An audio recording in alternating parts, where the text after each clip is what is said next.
Making Data Simple, where we make the world of data effortless, relevant, and yes, even fun.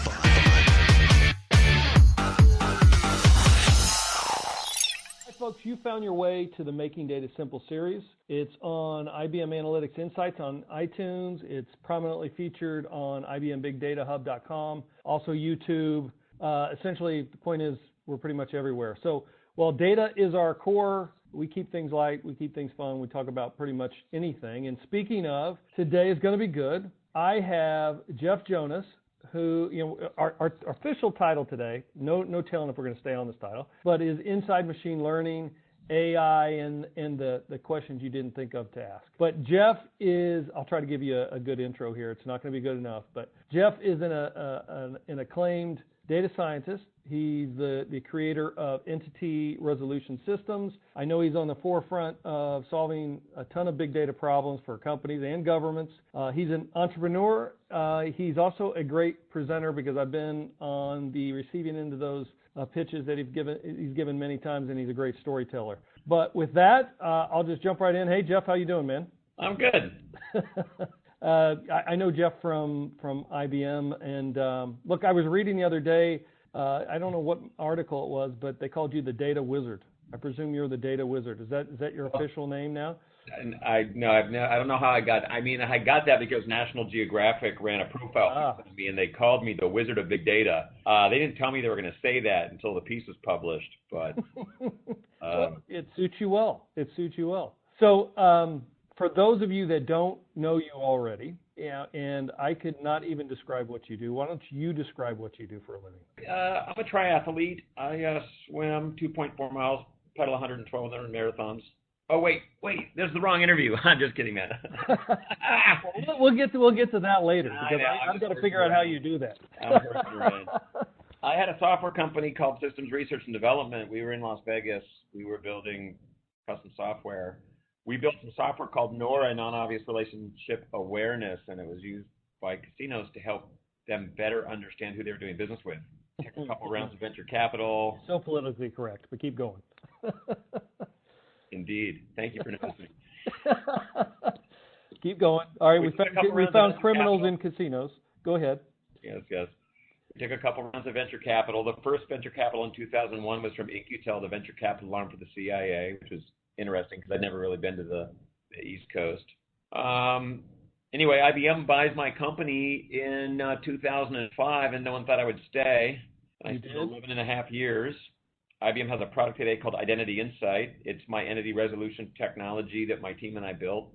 11 and a half. I was the longest sitting CEO founder to stay in IBM. And June of 2016, I proposed a spin out, and I was given a green light. We spent 45 days negotiating. August of 2016, we spun out Senzing, Senzing. And so I'm the founder and CEO of Senzing. It's a really unique, one-of-a-kind experiment by IBM. And we walked, when I departed, I ended up with a license to our next-gen G2 technology, which is entity resolution, AI for entity resolution, and a team and some patents. And the relationship's amazing. Very good. So I might as well hit this now then. 11 years, you're an entrepreneur, you stay at IBM. So what was the attraction, dare I ask? You stayed there for a while, which is pretty impressive. IBM was really good to me when it bought my company. It was really good to me for 11 and a half years. I just with a lot of great people. One of the first things I did is I went and toured the labs. IBM spends $5-6 billion a year in R&D. And just traveling the labs and seeing all the stuff they're working on was really inspirational.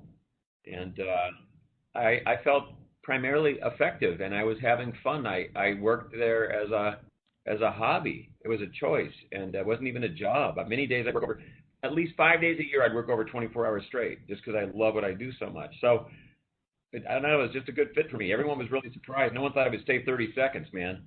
Good. Well, I didn't pay you to say that either. So honestly, that must be coming from the heart. So I like it. Yes. Good answer. All right. So look, I think the best way to get into this is I know you as a very good storyteller. So there's a lot of folks that probably don't understand identity insights, things like of that nature. The first time that I saw you give a presentation, you were talking about a partnership with the Singapore government, tracking suspect freighters, if I could say so, off the port of Singapore that may be exchanging hands, maybe in not so legal fashion. Maybe I shouldn't say that. I don't know. But that was a great, great story in terms of how you were identifying the correlation in I guess identifying suspects or suspect freighters. So would you, start us with a story? I got to hear one. I know here's the story. All right. Right to the west coast of Singapore is what is called the Malacca Straits. Half the world's oil supply, a third of the world's commodities go through there. The shipping trade was Singapore's first industry. It's the foundation on which the great country of Singapore has built viably economic society. If there's disruption in there and people don't want to bring vessels through there, it would really be bad. So on any given day, they're trying to figure out which vessels are the most interesting so they can pay them a visit. We didn't do this, by the way. We provided them, or they acquired our software, our G2 technology, and our G2 technology figures out when two people are the same, or two companies are the same, or two vessels are the same, even though they were described differently. I'll give you an example of that. As you know, like company names might have two different physical addresses, but maybe they share a phone number, and the names are a bit different, but if you look close enough, is it the same company or not that owns both of those vessels? And with people, crew, vessels that are going to stop in the port announce their crew, and you want to know if somebody, last time they came through, were on a Nigerian passport, but this time, when they presented their identity, they shifted it a bit, and they're on a French passport. It's potentially identity deceit. Maybe they didn't want you to know it was the same person that had come through last time. Another factor that you would look at when you're trying to figure out if vessels are risky is geospatial movement data about where vessels travel and how long they hang out in places. And so they had 1 billion records of what's called AIS data, which is vessel telemetry data, and we compute where vessels hang out.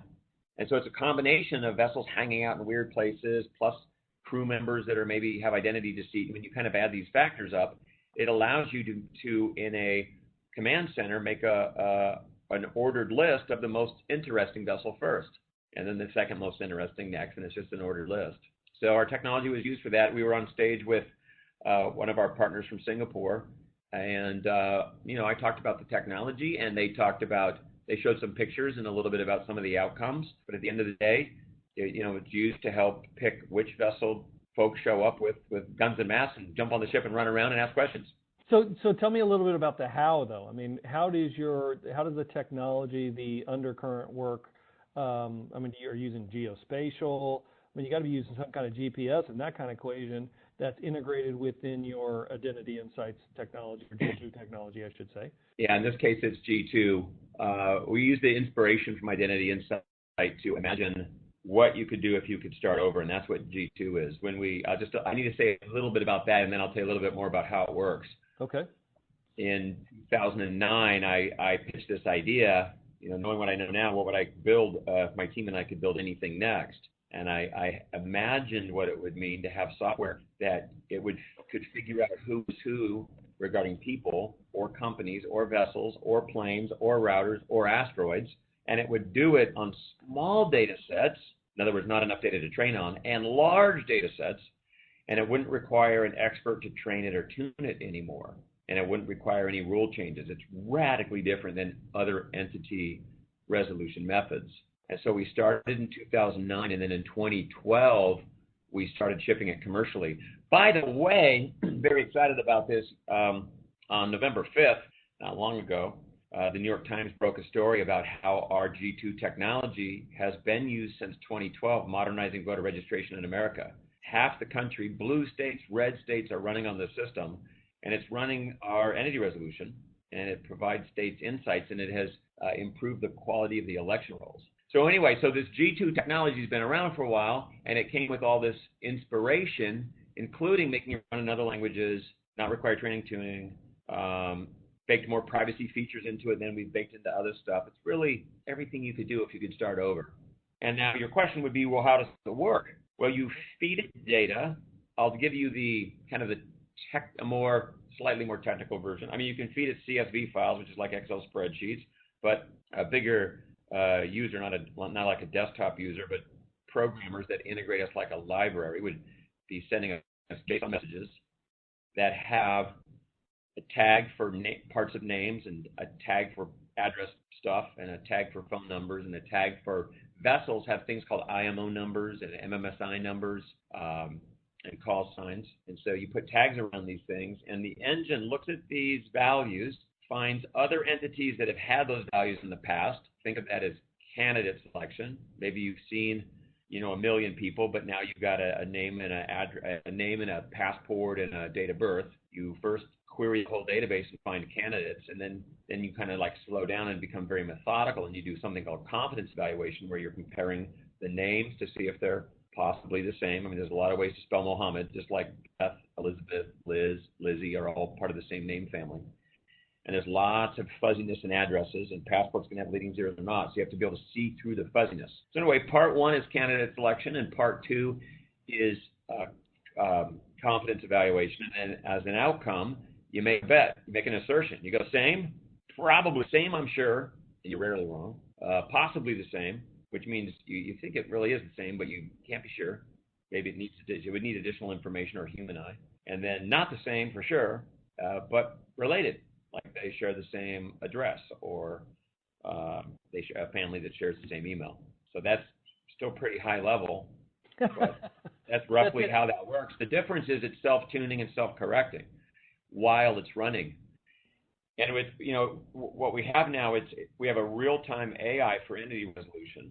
And to be more specific is we didn't use AI to do this. We created an AI just to do this.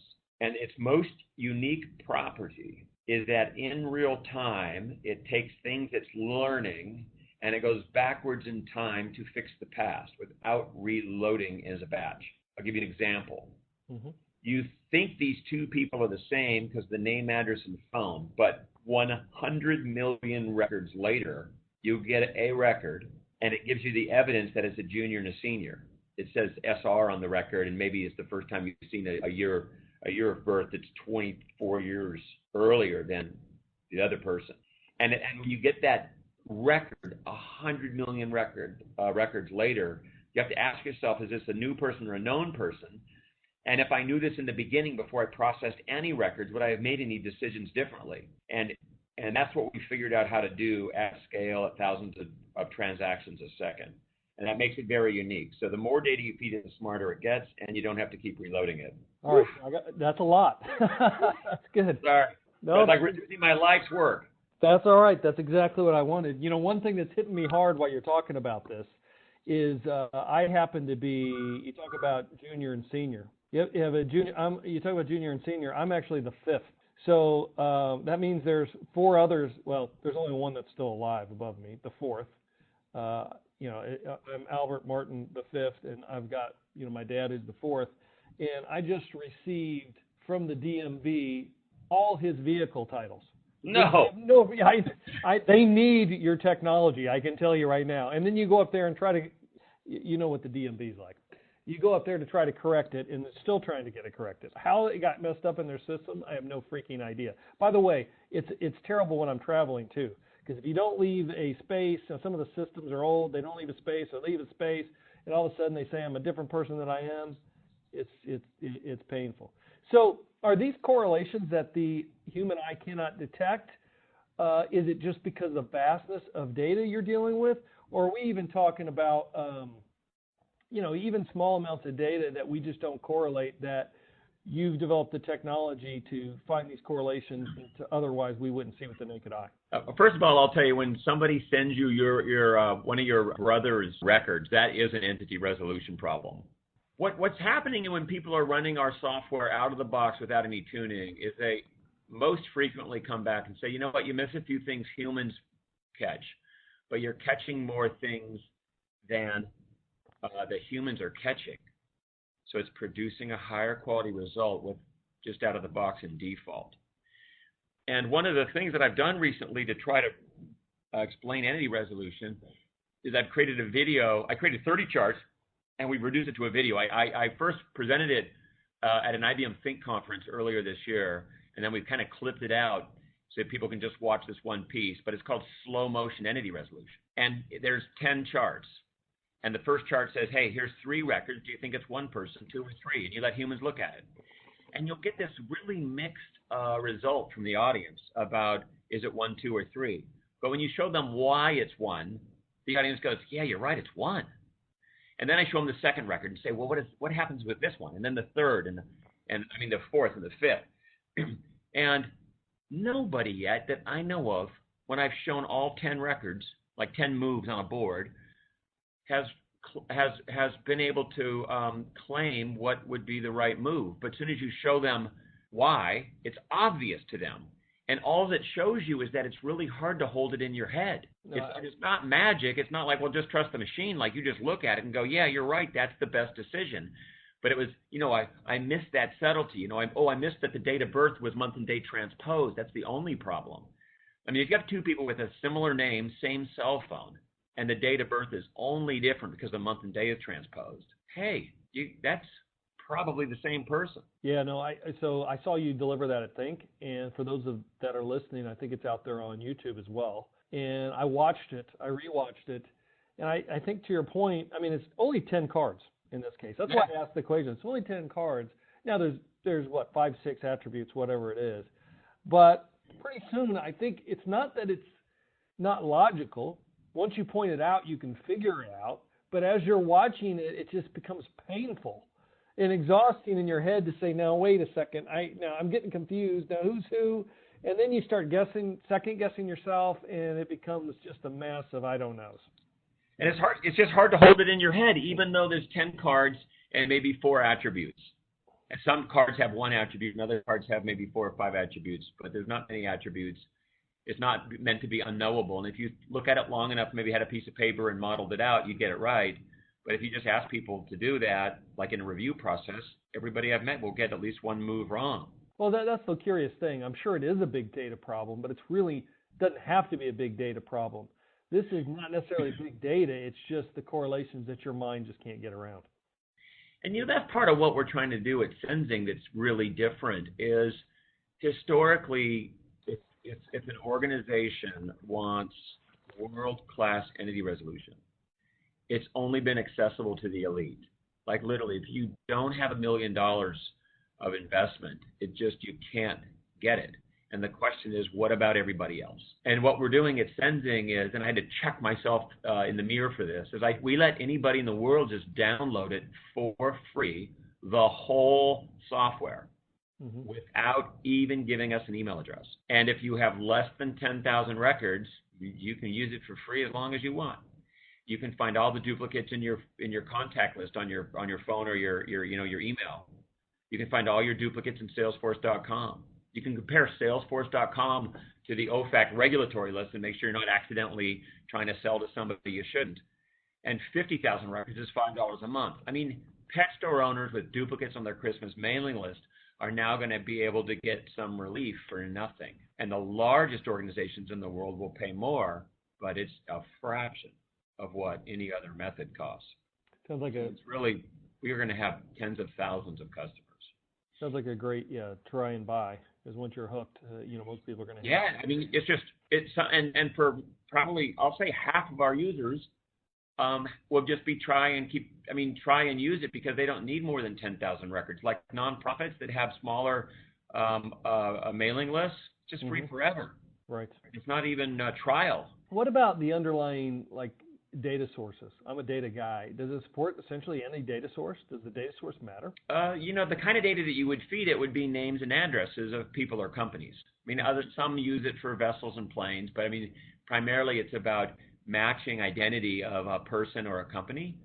And so it's whatever data you would have. We send you the code, and so no data flows to us. It runs on your laptop, desktop, or Linux backend systems, and you feed it your data.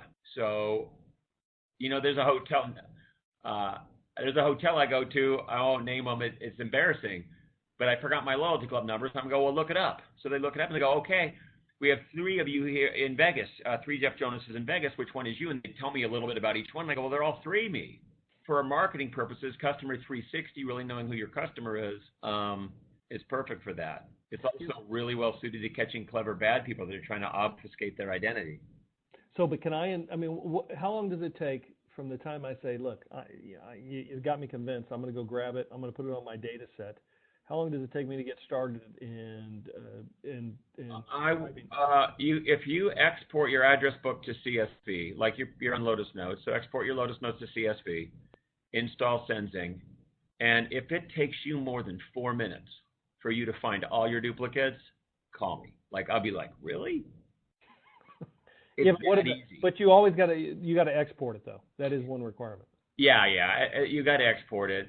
We've got some ideas of allowing you to click a button and have it reach in and pull them out and speed that up for you. It would be 1 minute, right? You can just install it and say, find your address duplicates, click a button. Right. It's that's on a to-do list, but it's not as high up as some other things that we're doing. No, I got it. Hey, you got to explain one thing to me. I get SRD, G2, and Sensing. They seem like the same family, but how do they differ? In SRD, we had the NORA technology, and that was kind of was really a Gen 2. We learned a lot over the course of SRD and built 2 or 3 more versions of it. When IBM bought the company, call it Gen 5 or 6. And then G2 was if you could start over from scratch and design it to run on cloud compute in different languages and be in different entity types and not require experts, what would be required? We spent a year on paper before we even started coding just to get the schema right, how the data's stored. So they're evolutions. Evolutions of one of them. They're evolutionary. There is something very different about G2. If you look at the very first entity engine that I built in the early 80s for the TransUnion Credit Bureau, it was for debtor matching. They had collection agencies attached to these credit bureaus, and the debtor matching, you wanted, if somebody owed they had 5 bounce checks or 5 debts, you didn't want to send them 5 notices and call them 5 times. You just want to call them once and say, hey man, you owe this amount of money for 5 things. And how do you do that? That's debtor matching. But if we were to go back and look at that software and then compare it to the NORA stuff for the casinos in the early 90s, you can see how it grew up. And if you looked at the next system we built in 96 with 5,000 data sources and 100 million people in that marketing database, you could see how that one evolved from the one before. And all the way up to Identity Insight, that whole lineage, you can actually see how it grew up, both in the database schema and the algorithms. And in G2, it looks like a different species. It's just, you can't connect it. It doesn't connect the same way. It's so radically different under the covers. So then what's next? What's on the horizon for Senzing? I mean, what market forces are pushing you one way or another so that, what's the opportunity we're up against? We're going to make it just really easy for the world to use it. We're not trying to make a lot of money from a few big companies. We're going to make a little money from everybody and maybe half the users nothing. We really think that entity resolution's core to so many problems in analytics and good business decisions, and we just think everybody ought to have access to it, and they shouldn't have to pay an arm and a leg. And that means our stuff works really good for the elite organizations, but now it's 10 times less money. So we just want to, our main focus right now is consumability. We just want it so easy to use that people just plug it in out of the box and then get incredible joy really quickly. And yeah. Nice. All right. Hey, look, I was going to switch gears, and I want to talk. Usually I do what's called a lightning round, where I ask, about you personally. It's just fun. A lot of the listeners like to hear about it, but I've got more questions about you. And you mentioned it to start, your triathlons, etc. But one more question before we jump into that, if you would, and that is, any other stories, because you have good stories that we haven't mentioned that you think is a good example, use case, that really puts a highlight on your product? We got a call on a Monday. I was chatting with this organization. I had not heard their name before, and they go, we think we can use your software. And I said, well, what do you want to do with it? And they went, well, here's what we do. We take vendors from the biggest global brands. We take vendors from, I don't know, Nike, Disney, Apple, whatever they had this list of big global brands that in these cases publish their vendor lists for transparency to, their ecosystem. And they go, there's duplicates in their vendor list because they're messy, but there's a lot of duplicates across because big global brands might use the same manufacturer. And then they go scrape the web for derogatory data about toxic spills, child labor, embezzlement, corruption. And these are super messy names and addresses, from India and China and the Philippines and elsewhere. And so on this Monday night, they explain this, and they go, we want to just feed this into Senzing and see if it'll figure out who is who, so we can go back and warn these big global brands that maybe one of their vendors is going to bring them discredit. Would it work for that? And I went, man, I'm not really tried it on that. But, you can give it a go. So Tuesday morning, we sent them the code. They called back Thursday, and they said, we've canceled all of our own entity resolution work.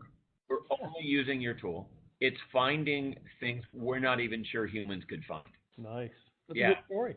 Yeah. Because that was one of the great story, man. I'm like, yeah. woohoo. It is a great story. Well, the one thing I was going to ask, does it always have to be names? It can be in other words, does it have to be personal names? Can it be company names? Yeah, company names. That example was company names. That's what I used that.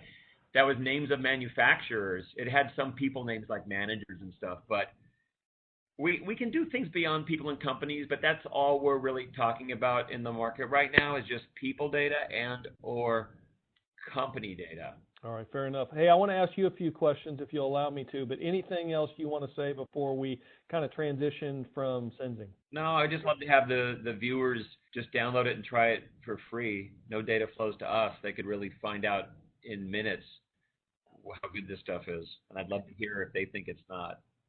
Or if it is, either way. Best way to get that on Senzing.com? Yeah, Senzing.com, yeah. That'll work. And we'll put that in the show notes. We'll also put some of your videos and presentation pitches in the show notes as well. So awesome. You can go out there and see it. So look, I'm coming to understand you don't sleep in your own bed. Is that right? Yeah, I'm doing this personal experiment. It's been about 2 months now. I travel a lot. I wasn't getting home that much. I figured it was a good time to sell the house in the market in Venice Beach. I've been living there for 3 or 4 years now. Half my life before that, Vegas. And so it's up on the market. It's got a bunch of fake furniture in there, so it looks all fancy. And then I thought, well, where am I going to live next?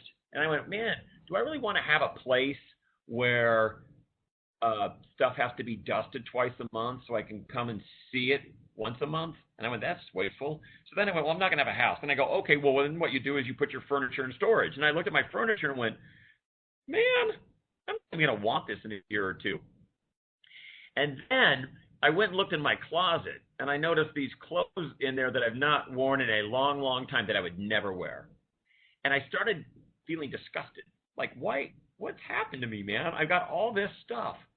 There's this book, like The Magical Art of Tidying Up or something like that. It's this book out of Japan.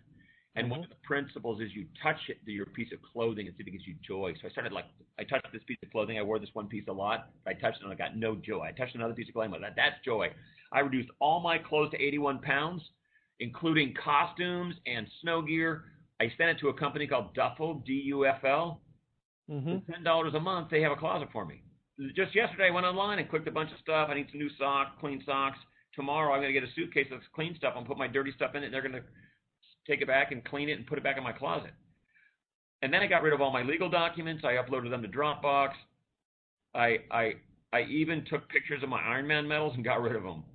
So everything I own now weighs less than 200 pounds. So that means you're staying in a new bed like almost every. Well, you probably have some hotels that you frequent or whatever, but you're always on the move. I don't travel 99.99. I'm on the road 100%. And I still got my boat. I can go sleep on my boat. It's in Marina Del Rey.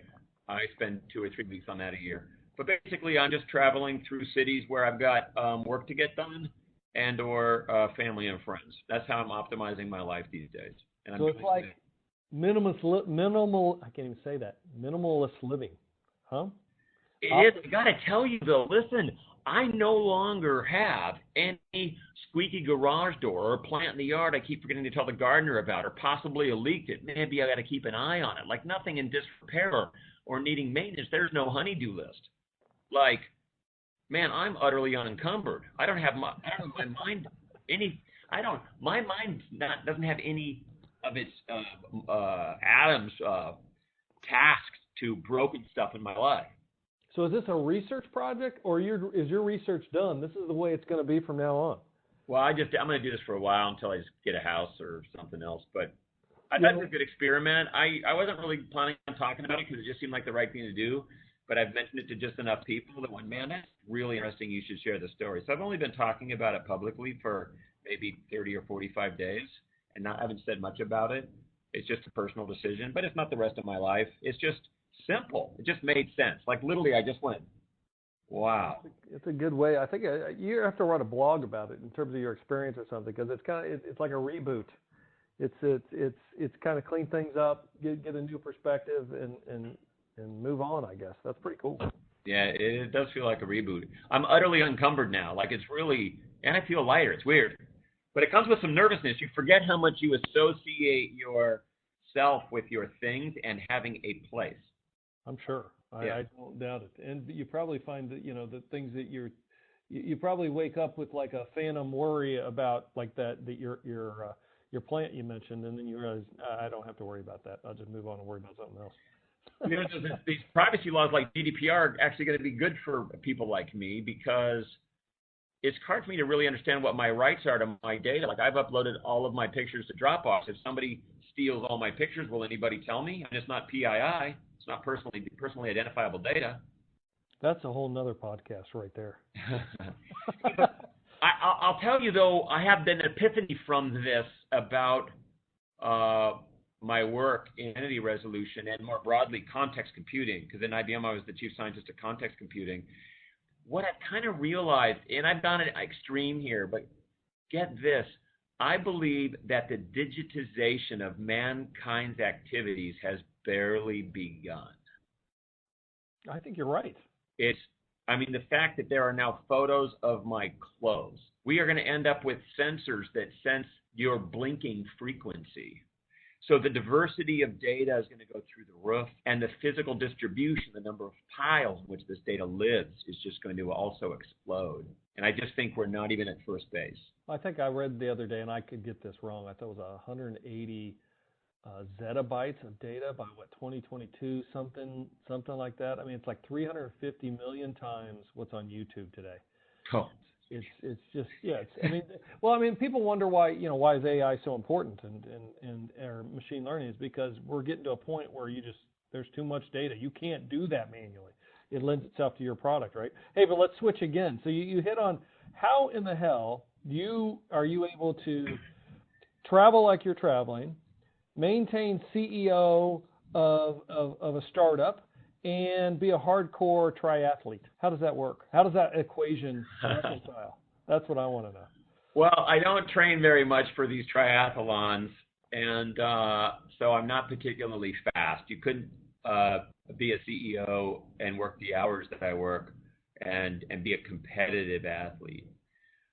But I get out there, and it turns out these long days where you're spending 12 to 15 hours of cardio, it's really mainly mind over matter. And you just do it. Yeah, I get out there and try. You've done a lot, have you not? I mean, you've been a lot of races. I just finished my 61st full distance Ironman in Florida 4 days ago, Sunday. Do you travel the world for all these? Yeah. Earlier this year, I did Ironman Philippines, Ironman Norway, and Ironman Estonia. And you don't train. You like. I don't train much. I mean, I normally only swim on race day. I don't do any swimming all year round. And you get by. That's it. I mean, I get by. Then? Yeah. 5 minutes into the swim, my arms are pretty pissed off. They're like, oh, you know what's happening next. And then an hour and a half later of flapping my little T-Rex arms, then the rest is pedaling. And I only go to spin class. I don't ride outside except for race day, mainly. And then do a bit of running. I run 3 or 4 times a week. Now, I got to ask you about this, because I wonder if it lends itself to the makeup of where your head's at. I had read that you were briefly quadriplegic after a car accident. Yeah, is true. That accurate? Yeah. I was in a test drive in a BMW. I was 23. It was Leap Day on 1988, and the salesman said he'd been trained on a race track, and he was showing off the performance of the BMW. And he ran off the road. We hit an embankment at 63 miles an hour. in the back seat with a seatbelt on, and my body stopped suddenly, and my head went forward at 60 degrees, and I broke my neck at C2, right there where Christopher Reeves broke his. I was a full quadriplegic. I was watching myself die there briefly, and but no one knew if I'd ever wiggle any part of my body again. 8 days later, a toe wiggled, and 4 months later, I kind of completed my rehab and was, most everything's normal. Well, you're doing 61. I haven't done 61 triathlons. I mean, come on. I mean, I got to imagine that had a strong impact on who you are. It didn't really affect me as becoming. It was many years later before I did any activity that was cardio. Like I was 31. My mom asked me if I wanted to run a marathon with her, and I said yes. And I trained in 5 weeks, and she beat me. So the physical activity was really not where that came from. If you would have asked me 5 months after the accident, I would have told you 4 or 5 life lessons. But I will tell you, there is only one life lesson that has stuck with me, and nothing else matters. And that is the following, is that every day is an extra day. We should end there, but I got another question. That's good advice. So what is your ideal, speaking of days, what does your ideal day look like? You know what? Honestly, my favorite thing to do is my work. It's not even work. It's not a job. It's a hobby. If I go on a vacation with girlfriend, and we're sitting on the beach and we're having margaritas, girlfriend might be reading a book, and I'm on my laptop working, and I'm incredibly happy. I don't know, man. It's just so fun what we do at Senzing and the relevance it has to the planet. It's just exciting. It's hard not to work. Nice. So my ideal day is that, and then now and then either a long run or a very fast run, just to clear my head so that I can have more ideas for work. Actually, I mean, it works. It works well. I can't imagine a triathlon working like that, though. I'd be trying to just get through. But a short run, a jog, yeah, that works great. That's true, man. You get mental. It really rips your head apart. Well, Jeff, thank you for joining us today. This has been very informational. I will, like I said earlier, I'll put Senzing and a lot of the links, everything from your pitches that are out there on YouTube to LinkedIn and stuff. I appreciate everything that you bring to the table here. It's been a great discussion, as I knew it would be. So thank you so much. Thanks, Ed.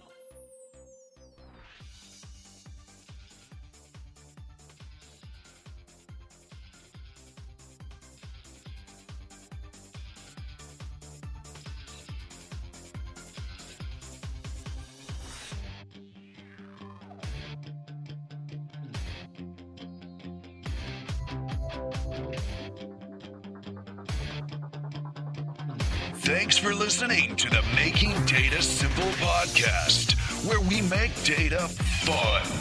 Be sure to visit IBMBigDataHub.com/podcasts to access the show notes and uncover even more great episodes. Remember, the views expressed here are those of the host and its guests and do not necessarily represent the views of IBM. Until next time, over and out.